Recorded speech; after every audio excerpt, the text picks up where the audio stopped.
You ask Tiger to solve. This deals with linear equations with one unknown. The final result is x equals -2. Let's solve it step by step. Group all constants on the right side of the equation. Add 30 to both sides. Simplify the arithmetic.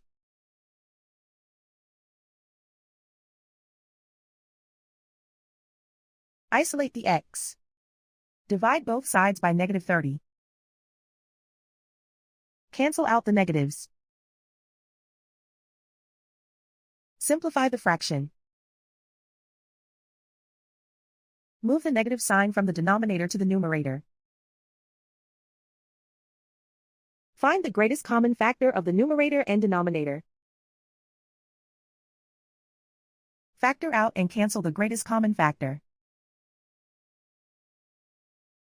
And so the final result is x equals -2.